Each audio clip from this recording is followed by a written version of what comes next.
दोस्तों नमस्कार, मैं उपेंद्र यादव। दोस्तों आप लोगों को कहा था कि मेरा वीडियो नहीं आएगा, लेकिन क्या करूं, लगातार आप लोगों के कॉल और मैसेज आ रहे हैं और लगातार जब मैंने कॉल उठाया था कई लोग इमोशनल थे, कई लोग रो रहे थे। ऐसे में मुझे लगा कि एक वीडियो डालना चाहिए, क्योंकि एलडीसी भर्ती 2018 हो चाहे 17 हो और चाहे वो तमाम अन्य भर्तियां हो, आप सबके लिए मेरा सबसे बड़ा मैसेज यही है कि जो तमाम आप लोगों ने मुझे मैसेज किया था 5 तारीख को, जो मैंने एक वीडियो डाला था, मैंने शेख साहब के सचिव साहब से बात की थी, तो उन्होंने कहा था कि तमाम भर्तियों की आप मुझे लिख के डिटेल दीजिए। तो आप लोगों की वो डिटेल आपने मुझे भेजी थी, वो डिटेल एक बार तो मैंने इनको भेज भी दी है। इसके अलावा लेटर पैड पे टाइप करवाकर मैं सोमवार या मंगलवार को कभी भी, क्योंकि मैंने मंत्री जी से बात की है कोटपुर वाले से, उन्होंने कहा है कि वो जल्दी से में मुझे एक मीटिंग फिक्स कराएंगे। तो मैं समय मांग रहा हूँ, जब भी मेरी मीटिंग होगी तो मैं खुद व्यक्तिगत भी वो तमाम भर्तियों का जो मामला है, चाहे अधीनस्थ बोर्ड की हो चाहे आरपीएससी की हो, उनका नाम तो नहीं ले पाऊंगा क्योंकि मैं पहले जिक्र कर चुका हूँ। आपको पता है कौन कौन सी भर्तियाँ हैं, उस पिछले वीडियो में आपको पता है। उन तमाम भर्तियों की डिटेल मैंने खुद ने बनाई है बैठ के घर पे, और उनको मैं एक बार तो उनको व्हाट्सएप मेल के जरिए भेज चुका हूँ, और एक मैं व्यक्तिगत मिलकर सीएमओ में वो पूरी मैं रिपोर्ट दूंगा कि जो तमाम भर्तियां लंबित है, चाहे आरपीएससी के जिनका परिणाम जारी होना है, कई भर्तियां जो कोर्ट में हैं, चाहे आरएस भर्ती 2018 हो, चाहे आप कृषि प्रेक्षक हो, महिला सुपरवाइजर हो, प्रयोगशाला सहायक हो, ये कोर्ट में लंबित है भर्तियां, चाहे फायरमैन की भर्ती लंबित वो हो। इसके अलावा जिनकी परीक्षा तिथि जारी होनी, चाहे पटवारी हो, चाहे वन रेंजर हो, और चाहे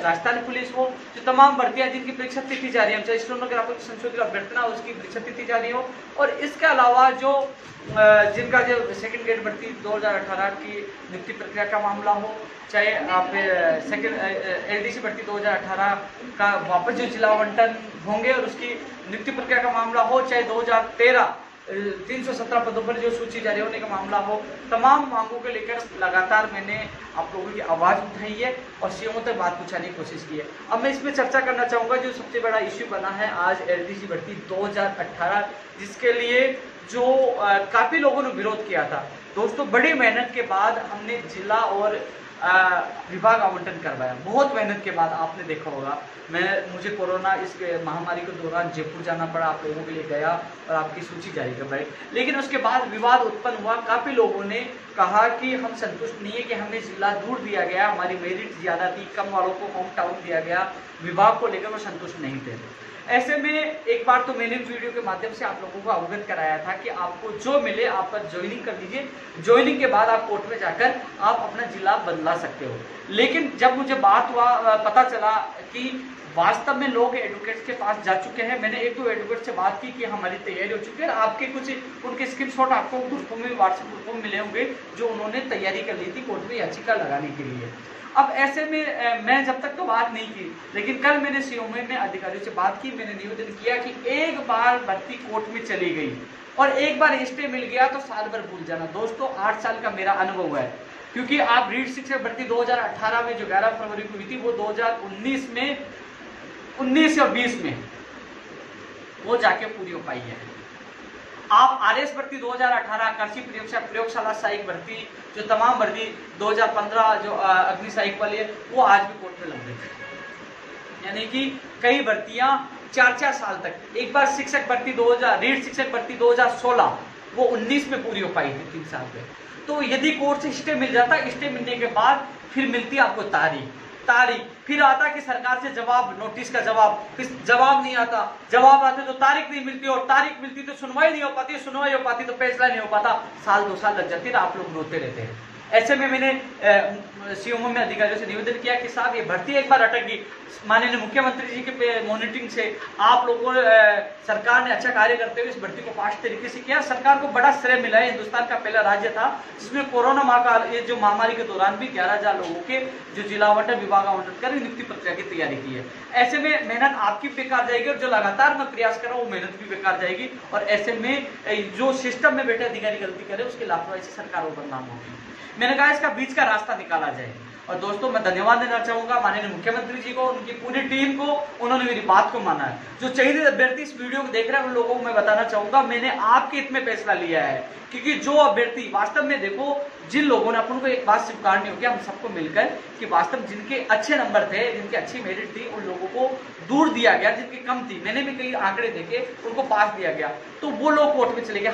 मैं ज्यादा अपील करके कुछ लोगों को रोक सकता हूँ, हर व्यक्ति को नहीं रोक सकता। जिन लोगों ने याचिका तैयार कर दी, मान लीजिए मैं अधिकतर लोगों को रोक देता, एक व्यक्ति जाके स्टे ले लेता तो आप लोग साल भर तक रोते रहते और मुझे ही भागना पड़ता है। मुझे पता है कि क्या स्थिति हो पाती है आपकी मानसिक और आर्थिक स्थिति से आप परेशान हो जाते हैं। ऐसे में मैंने मजबूती से बात रखी, चाहे जिन लोगों के साथ गलत हुआ जिला आवंटन विभाग आवंटन उनके साथ हो पाएगा, सही हो पाएगा और आपका भी समय बचेगा साल भर 2 साल। क्योंकि मैंने उदाहरण दिए इन भर्तियों के, आपने देखा कितने टाइम तक भर्तियां लटकी पड़ी है। आपने प्रयोगशाला सहायक भर्ती 2018 देखो, जिला आवंटन के ऑप्शन भर लिए गए, स्टे है, उनको ज्वाइनिंग नहीं हो पा रही। सारी भर्ती आप उठा के देख लीजिए, एक बार भर्ती जाने के बाद कम से कम 6 महीने, साल भर, 2 साल, 3 साल, पता नहीं कितने दिन रुक जाते हैं। तो उन्होंने मेरी बात मानी। अब इसमें निष्कर्ष निकल के आया दोस्तों, जो निर्णय हुआ आप लोगों को मैं अवगत कराना चाहता हूँ। लोग अभी कॉपी पेस्ट करने के लिए भी काफी लोग तैयार होंगे, क्योंकि हम लोग धरातल पे काम करते हैं, आप लोगों के लिए मेहनत करते हैं। मेरी अधिकारियों, संबंधित अधिकारियों से बात हुई है, इसमें ये निकल के आया है कि विभाग दोबारा से मेरिट वाइज दोबारा से एआरडी विभाग द्वारा आवंटन किए जाएंगे। विभागों का आवंटन दोबारा होगा एआरडी विभाग के द्वारा और वो सॉफ्टवेयर के द्वारा मेरिट के आधार होगा। और आवंटन होने के बाद जो विभाग अध्यक्ष है, जैसे शिक्षा विभाग बीकानेर है, जैसे आबकारी विभाग है, पीडब्ल्यूडी है, पीएचडी, जो भी विभाग है, उन विभागाध्यक्षों को सूची मेल कर दी जाएगी या सूची भेज दी जाएगी। और सूची जाने के बाद वो लोग, जैसे मान लीजिए आप 200 लोगों को शिक्षा विभाग मिला है, तो फिर शिक्षा विभाग का काम है उन 200 लोगों की मेरिट बनाकर, चाहे वो काउंसिलिंग के माध्यम से कैसे भी, वो उनकी मेरिट के आधार पर उनका जिलों का आवंटन करेंगे। वहां पारदर्शिता रहेगी। 200 लोग हैं तो 200 लोगों को पता चलेगा कि मेरे नंबर कितने हैं, किसके कितने हैं, ज्यादा है कम है, तो मेरिट के आधार पर फिर उनको जिला मिलेगा। अब कुल मिलाकर निष्कर्ष ये निकला है, पहले विभागों का आवंटन होगा मेरिट के आधार पर, और आवंटन होने के बाद सभी विभागाध्यक्षों को वो सूची मेल की जाएगी, वो भेजी जाएगी। उसके बाद वो विभागाध्यक्ष अपने विभाग यानी कि वो खुद मेरिट जारी करेंगे, मेरिट के अनुसार वो जिला आवंटन वो करेंगे और जिला आवंटन के बाद आपकी नियुक्ति प्रक्रिया शुरू होगी। अब लोगों का सवाल है इस प्रक्रिया में कितना टाइम लगेगा, इसलिए मैं आप लोगों को इस बार कुछ भी नहीं बताऊंगा, क्योंकि पिछली बार मैंने आप लोगों को बताया तो आप लोगों ने मेरा जीना बिल्कुल भी आपने मुश्किल कर दिया था लगातार। क्योंकि दोस्तों आपको पता है पिछली बार जो सॉफ्टवेयर टेस्टिंग रिजल्ट जब टेस्टिंग होती है इसमें 2-4 दिन लग गए, टेस्टिंग में 2-3 दिन खराब हो चुके थे पिछली बार। इस बार भी टेस्टिंग होगी दोबारा तो 2-3 दिन फिर लगेंगे। इसके अलावा एक्स्ट्रा टाइम लगेगा 5 से 10 दिन, 5 दिन लग जाए, 10 दिन लग जाए, 7 दिन लग जाए, 6 दिन लग जाए, ये समय है। कभी भी ये इतने दिन तो लगेंगे। इसके बाद वो सूची उनको भेजेंगे, फिर विभाग वाले जिला आवंटन का कार्य करेंगे। ये एलडीसी भर्ती 2018 के अभ्यर्थियों की सूचना है। 2013 वाले 317 वालों के संबंध में मेरी खुद की बात हुई, आपके लगातार कॉल और मैसेज आ रहे हैं। आप 7 साल से संघर्ष कर रहे हो, मुझे पता है। मैंने आपका हर जगह साथ दिया। जब सीएम साहब की मीटिंग हुई तो आपकी मैंने शामिल कराया, चाहे रोहित शर्मा हो, चाहे अभिषेक हो, चाहे इसने को पूछ लीजिए, मैंने मुद्दा शामिल कराया और सीएम साहब ने आपके पद सर्जित किए। हर जगह मैंने आप लोगों का साथ दिया है। और अभी मैंने बात की तो उन्होंने कहा कि सीनियरिटी इनकी रखी जाएगी, इनकी ज्वाइनिंग होगी। आपके फॉर्म जो आरपीसी पड़े उस संबंध में भी मैंने सचिव साहब को कह दिया कि जल्द से जल्द मंगवाई जाए। तो मैं आपकी भी हेल्प कर रहा हूँ, जल्द से जल्द आपकी सूची जारी हो, आपको खुशखबरी मिले। आप 7 साल से संघर्ष कर रहे हो। 2018 वालों को कहना चाहूंगा, अब 2013 वालों से इनसे सबक लीजिए। मैंने भी पूरा सहयोग किया, लेकिन इन लोगों ने इतनी मेहनत की है कि 7 साल से लोगों ने हार नहीं मानी। तुम बात करिए, कोर्ट में भी गए हैं, जीते हैं, और आज इनको मंजिल मिलने के लिए तैयार हो। और आप 3 दिन क्या परिणाम, आपका जो सूची क्या लेट हो जाए, आप 3 दिन में हंगामा कर देते हो। 3 दिन में उसकी ईमानदारी, जो मेहनत करने वाला है उसके ऊपर आप आरोप लगा देते। कम से कम जो मेहनत करता है, आप लोगों के लिए निकल के घर से गया। और रही बात जो मैंने बेरोजगार संघ छोड़ा, तो मैं कह दूं कि बेरोजगार संघ ऐसे नहीं चलता। मैं सक्षम नहीं हूं, मैं इतना बड़ा वो अमीर नहीं हूं, क्योंकि आर्थिक स्थिति कमजोर होने के कारण मैंने संगठन छोड़ा है, अध्यक्ष और संयोजक पर छोड़ा है। रही बात प्रवक्ता के तौर पे इसलिए काम कर रहा हूँ कि रविंदर और सभी लोगों ने निवेदन किया कि भाई कि हम लोग बोलने में कम माहिर है, हम लोग मजबूती से बात नहीं रख पाएंगे। जब तक हम लोग मजबूत नहीं बन जाए, जब तक आप हमारे संगठन, चाहे आप धरना प्रदर्शन में शामिल मत होना या आप कहीं मत जाना, कम से कम आप प्रवक्ता के तौर पर हमारी आवाज बुलंद करते रहना। इसलिए मैं मीडिया वाले जब कॉल आते हैं तो मेरी बाइट भेज देता हूँ, मैं मेरी स्टेटमेंट दे देता हूँ। वो घर बैठे भी मैं स्टेटमेंट दूंगा, आपकी आवाज को घर पे भी उठाऊंगा, लेकिन मैं धरना प्रदर्शन नहीं कर सकता, नहीं कहीं आप लोगों के लिए जा सकता, न मैं मेरे पास पैसे कि मैं आप लोगों के लिए, जिस प्रकार 3 मार्च को भी मैंने जेब से पैसे दिए, जिस प्रकार हर जगह मैं जाता हूँ तो जेब से पैसा देता हूँ, लेकिन हर बार नहीं दे पाऊंगा, क्योंकि 9 साल से मैं खुद इतना कमजोर हो चुका हूँ। मेरे संगठन के, मैंने पिछले पहले बताया था, 14 से 15 लाख रुपए का कर्जा था। अब मुझे वो कर्जा भी उतारना है, मुझे मेरा परिवार को संभालना है, क्योंकि लगातार मैंने कभी किसी भी बेरोजगार से 1 रुपये नहीं मांगा। मेहनत और ईमानदारी से कई 1.5 से 2 लाख लोगों को ज्वाइनिंग दिलाई है, और आज संगठन 1 नंबर संगठन बना हुआ बेरोजगार महासंघ। लेकिन ये मैं लोगों को कहता कि मेरी आर्थिक स्थिति से मैं संगठन छोड़ रहा हूं, तो लोग कहते नहीं नहीं, और फिर वही आरोप लगाते कि देखो पैसे मांगने के लिए कर। इसलिए मैंने छोड़कर फिर आप लोगों को बता रहा हूं, क्योंकि बिना आर्थिक मजबूती संगठन नहीं चलता। इसलिए मुझे मजबूरी में संगठन छोड़ना पड़ा है, क्योंकि गाड़ी चलती है तो पेट्रोल चलती है, हर जगह भागना पड़ता है, ज्ञापन की कॉपी, मेल, सब कुछ जेब से लगता है, धरना प्रदर्शन सब कुछ। इसलिए मजबूरी में संगठन का मुझे प्रदेश अध्यक्ष के संयोजक पद त्यागना पड़ा। अब ये टीम है, अच्छा कार्य करेगी, उनको सपोर्ट दूंगा, लेकिन मैं प्रवक्ता के तौर पर मैं इन लोगों को इनके पक्ष में, बेरोजगार पक्ष में स्टेटमेंट देता रहूंगा। इसके अलावा जो भी फेसबुक पे मैं कम चीजें डालूंगा, ट्विटर अकाउंट मेरा पड़ा है, उसमें ट्विटर अकाउंट पे मैं अपडेट देता रहूंगा। जैसे मेरे अधिकारी से बात होगी तो मैं कोशिश करूंगा अधिकतर आप लोगों को सही अपडेट देता रहूं, जो आप लोग बिना चिंतित वहां दे सकते, अपनी दुविधाएं दूर कर सके। इसके अलावा दोस्तों, जो तमाम भर्तियों के लिए आप लोगों ने मुझे नोट्स करवाया था, चाहे सेकंड ग्रेड, जो तमाम भर्तियां थी उनको मैंने नोट करने के बाद उनको एक बार व्हाट्सएप को मेल कर दिया था। अब जैसे जो 587 का मामला है, इन लोगों को विश्वास दिलाया था मैं आप लोगों के साथ हूँ। आप लोगों के लिए मैंने मंत्री जी से बात की है, वो कह रहे हैं सोमवार या मंगलवार को मुझे सीएम ओएसडी साहब से मिलवाएंगे। मैं कोशिश कर रहा हूँ कि मैं जयपुर जाकर उन 587 की बात मजबूती से रखूँ, उनको भी न्याय मिले। उनकी पीडीएफ जो मुझे आज मिली थी, जो पूरी शानदार तरीके से बनाई गई थी, उसको मैंने सीएम सचिव साहब को, जो 2-3 ओएसडी हैं, आरती बेन जी हो, ललित जी हो, लेखराज जी हो, तमाम लोगों को मैंने सेंड किया है। मैं खुद व्यक्तिगत मिलकर आपकी बात मजबूती से रखूंगा।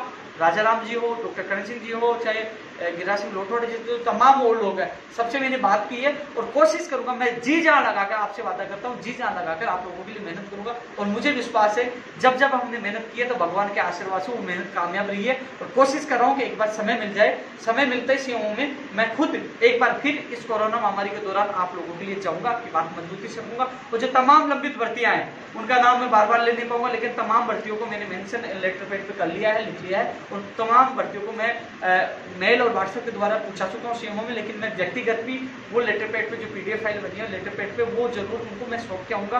कोशिश करूंगा जो लंबित भर्तियां कोर्ट से वो भी जल्द से जल्द निकले, जिनका परिणाम जारी हो ना परिणाम जारी हो, और जिनकी नियुक्ति प्रक्रिया शुरू हो ना नियुक्ति प्रक्रिया शुरू हो। इसके अलावा एक बड़ा इश्यू जो बेरोजगारों को किराया माफ हो, क्योंकि दोस्तों किराया माफ होने की बात इसलिए उठती है कि यदि बेरोजगारों को पता होता कि लॉकडाउन इतना लंबा चलेगा तो बेरोजगार अपना सामान घर ले जाते और कमरा किराया उनको अब देने की वो आवश्यकता नहीं पड़ती। क्योंकि अब मकान मालिक फोन कर रहा है कि भैया दूसरा महीना चल गया और लॉकडाउन लंबा चला तो तीसरा महीना आ जाएगा, तो बेरोजगार कहां से इतना पैसा दे पाएगा। इसलिए माननीय मुख्यमंत्री जी से मांग करेंगे कि वो किराया बिल्कुल जब से लॉकडाउन स्टार्ट हुआ और जब समाप्त होगा जब तक वो किराया बिल्कुल माफ किया जाए। इसके दौरान कई लाखों विद्यार्थियों ने कोचिंग फीस जमा करा दी थी विभिन्न भर्तियों की, तो वो अभी तक कोचिंग वालों ने ये स्पष्ट नहीं किया कि वो कोचिंग करवाएंगे लॉकडाउन के बाद या पैसे वापस लौटाएंगे। उस पर भी मुख्यमंत्री जी से निवेदन किया जाएगा, स्पष्ट निर्देश दे कि लॉकडाउन समाप्त के बाद कोचिंग वाले वो वापस फीस देंगे या कोचिंग करवाएंगे, क्योंकि हमारी मांग है कि उसी फीस में या तो कोचिंग करवाई जाए या फीस वापस लौटाई जाए। दो इश्यू ये भी है, किराया माफ वाला और कोचिंग वाला, ये भी मुख्यमंत्री जी के सामने मजबूती से रखूंगा।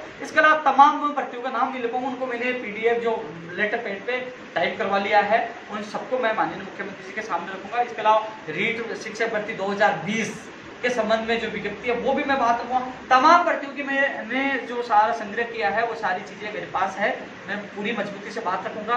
और इसके अलावा आज जो वीडियो डालने का उद्देश्य था, लगातार मुझे कॉल और मैसेज कर रहे थे, मैं देख रहा था, मैं उनकी पीड़ा समझता हूँ, हर बेरोजगार की समझता हूँ, लेकिन मैंने मजबूरी में पद छोड़ा। लेकिन मैं एक प्रवक्ता के तौर पर आप लोगों का आवाज मीडिया में, सोशल मीडिया में उठाता रहूंगा। लेकिन पहले जैसे जैसे धरना करना, अनशन करना, लटकाना, जेल जाना, ज्ञापन देना, वो नहीं कर पाऊंगा, क्योंकि उसमें घर से निकलना पड़ता है। मेरी पारिवारिक और कई व्यक्तिगत भी समस्याएं हैं, घर पे भी मुझे जो माता पिता को उनसे 9 साल बाद समय दे पाऊंगा, अब 9वां साल चल रहा है संघर्ष का, तो कहीं ना कहीं मुझे, आपको खुद को पता है कि जो घर वालों परिवार का साथ देते थे वो समय तो मैंने आपकी सेवा में निकाल दी बेरोजगार, लेकिन फिर भी मैं खुश हूँ कि लाखों लोगों को रोजगार मिल पाया। हालांकि मैं आप लोगों को विश्वास दिलाता हूँ, यदि मैं स्टेबल हो जाता हूँ, मुझे लगता है कि मैं मजबूत हो गया हूँ वापस आर्थिक तौर पर, तो आप चाहो तो मैं वापस बेरोजगार संघ में जुड़कर आपकी सेवा करने के लिए वापस आ जाऊंगा। लेकिन जब तक मैं स्टेबल नहीं हो जाता, जब तक मेरी मजबूरी आप लोगों को समझ नहीं होगी, क्योंकि मैं आप लोगों को पूरा समय नहीं दे पाऊंगा। जहां समय मिलेगा मैं प्रवक्ता के तौर पर आपकी आवाज बुलंद करता रहूंगा। रविंद्र चौधरी जो अध्यक्ष है, संयोजक जयराम किसाना और जो तमाम जो टीम बनी है वो आपकी मदद करती रहेगी। अभी कोरोना चल रहा है और कोरोना समाप्त के बाद ये भर्तियों के साथ साथ वो किराया माफ करने का मामला, कोचिंग वाला मामला, तमाम मुद्दे उठेंगे और उसके लिए लड़ाई भी लड़ेंगे, चाहे वो धरातल पे हो, चाहे सड़क पे हो, चाहे कहीं लड़ाई लड़ेगी। उनकी लड़ाई भी कंधे से कंधा मिलाने एक काम व्यक्ति बनकर पूरा साथ दूंगा। जो अपने रविंद्र चौधरी अध्यक्ष और संयोजक जयराम गुजर के नेतृत्व में लड़ाई लड़ेंगे, मैं भी उनका पूरा साथ देने आऊंगा। लेकिन आप सबसे मेरा ये निवेदन है कि आप लोग मजबूती से आप लोग अपने संगठन जो अपने भर्ती के लोगों को एकता में पिरोए रखें, एक साथ रखें। जब आवश्यकता पड़ी तो हम सब मिलकर इस लड़ाई को लड़ेंगे। दोस्तों, इसके अलावा एलडीसी भर्ती 2018 वालों को मैंने कह दिया है कि आपका जो प्रक्रिया होगी मैंने आप लोगों को समझा दी है, लेकिन जो आज निर्णय हुआ है वो आपके हित में हुआ है। कम से कम ये भर्ती आपकी लंबी नहीं अटकेगी, लटकती तो आपके सपने शायद पूरे नहीं हो पाते। ऐसे में अब 5 से 10 दिन आप इंतजार करिए कि आपके जो सूची जो विभाग आवंटन होगा, फिर जिला आवंटन का वो विभाग जो जिस विभाग अध्यक्ष है या विभाग कार्य करेगा वो आपके सामने हो जाएगा। लेकिन जितनी मदद होगी मैं आप लोगों की करता रहूंगा। जय हिंद, जय भारत।